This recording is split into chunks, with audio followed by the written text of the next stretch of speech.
তো আমি আজকে করব নিরামিষ সবজি। তো আমি তেল বসিয়ে দিয়েছি আর প্রথমে আমি সাজনাগুলো একটু ভেজে নেব।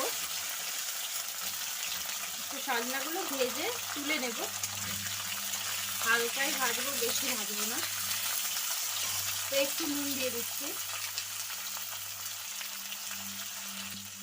হচ্ছে হলুদ গুঁড়ো,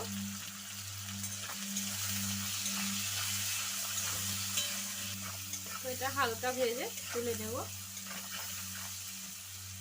আর এখানে সবজি নিয়েছি, আমি নিয়েছি হচ্ছে থোড়, মিষ্টি কুমড়া, আলু, বেগুন, গাজর, পটল, ব্যাস। তো এটা ভাজা হয়ে গেছে। তো সাজনা থেকে একটা যে কাঁচা গন্ধ, সেই গন্ধটা কিন্তু চলে গেছে। তো এবারে এটা নামিয়ে নেব। তো ওই একই তেলে দিয়ে দিচ্ছি ফোড়নের জন্য তেজপাতা আর 5 ফোড়ন, আর দিয়ে দিচ্ছি একটা শুকনো লঙ্কা। তো এবারে সবজিগুলো দিয়ে দেব।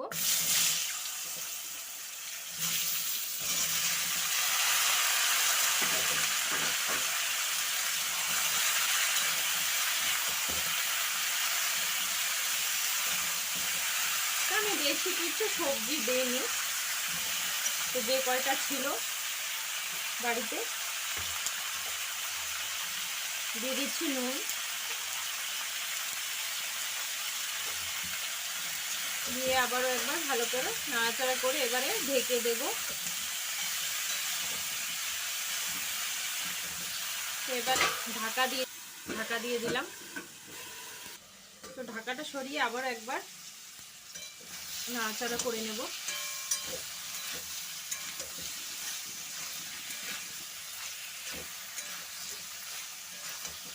তো এবারে দেব আমি হচ্ছে কিছুটা পুঁই শাক ডাঁটা আর পাতা।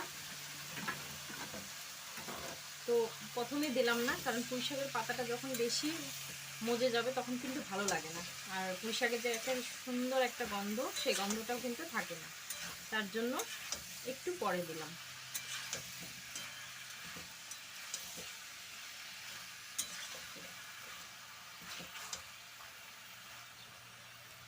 তো এবারে দিচ্ছি কাঁচা আর পাকা লঙ্কা 4-5টা চিড়ে দিয়ে দিয়েছি মাঝখান থেকে। দিচ্ছি একটু হলুদ গুঁড়ো, দেব জিরে গুঁড়ো,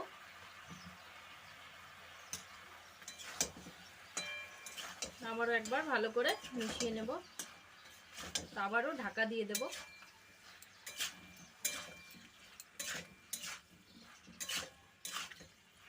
তো এবারে আবার ঢাকা দেব। তো ঢাকনাটা সরিয়ে আবার একবার নাড়াচাড়া করে নিচ্ছি।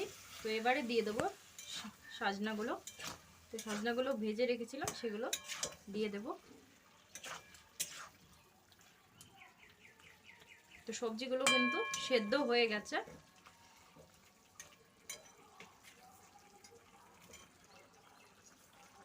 তো সজনে ডাঁটাটা কিন্তু আমি একটু বেশিই দিলাম।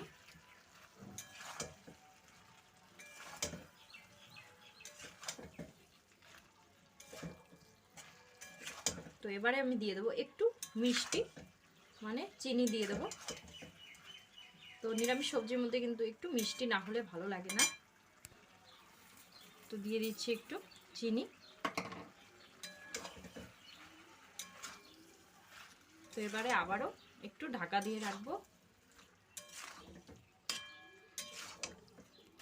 তো রান্নাটা কিন্তু প্রায় হয়ে গেছে। তো আমি নামিয়ে নেব এখন। তো এই যে তরকারিটা কিন্তু আমি নামিয়ে নিয়েছি। চলো, রান্নাটা তোমাদের কেমন লাগলো, ভালো লাগলে অবশ্যই লাইক কমেন্ট শেয়ার করো, আর চ্যানেলটি যারা নতুন আছো চ্যানেলটিকে অবশ্যই সাবস্ক্রাইব করে নিও। তো পরবর্তী ভিডিওতে আবারও দেখা হচ্ছে অন্য কোনো রেসিপি নিয়ে। ততক্ষণের জন্য ভালো থাকো, সুস্থ থাকো, টাটা।